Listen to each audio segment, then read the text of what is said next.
Hello, welcome to my porch. And actually, today we're in my kitchen, just because it's nice, just change of scenery. But yeah, today I just felt led this morning when I was just waking up that I speak about offenses, forgiveness.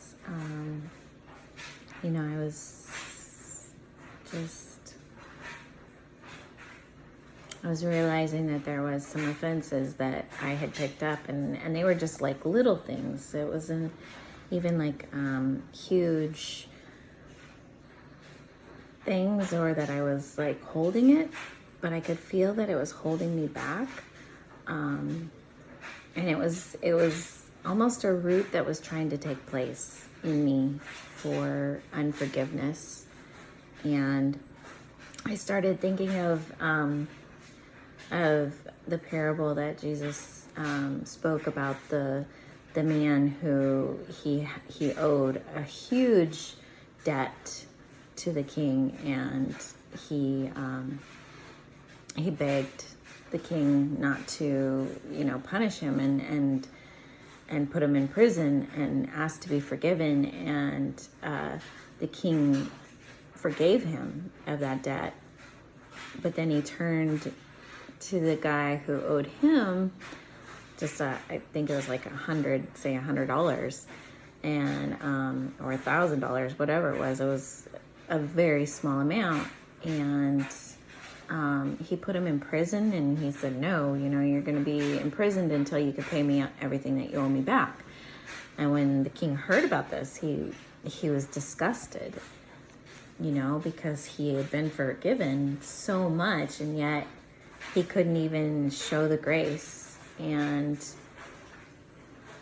in a sense, I just realized that root that was in me trying to take hold of taking offense and unforgiveness, it was a stumbling block for me to go further, in a sense, just because it hinders us. Those offenses hinder us in ways that God wants to move, and yet he has forgiven us for so much,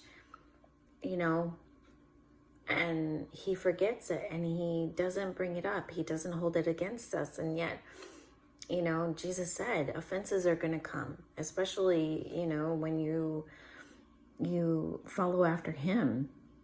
People are going to come against you, and offenses are going to be coming. But guess what? He is overcome. We have overcome the world through the works of Jesus and his righteousness, and we've become the righteousness because of him. So through all of our forgiveness,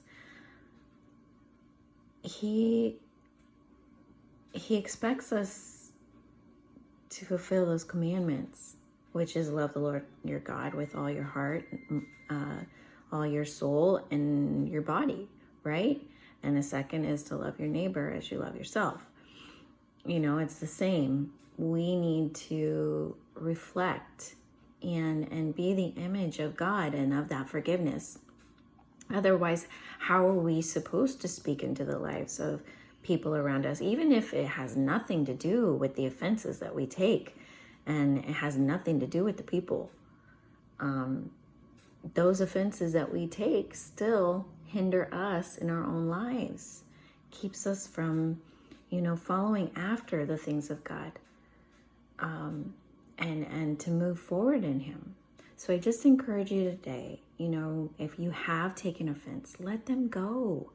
Know that, God, you forgave me for so much, and I can walk in love, and I can walk in forgiveness, and I will not be hindered by those things. Because I'm not going to look at those things. I'm not going to look at my life. I'm not going to be selfish. I'm not going to idolize my failures, my successes. I'm going to glorify you and who you are and the work that you're able to do in me. So I just encourage you today, thank you for visiting my kitchen. And I hope you have a good day. Bye.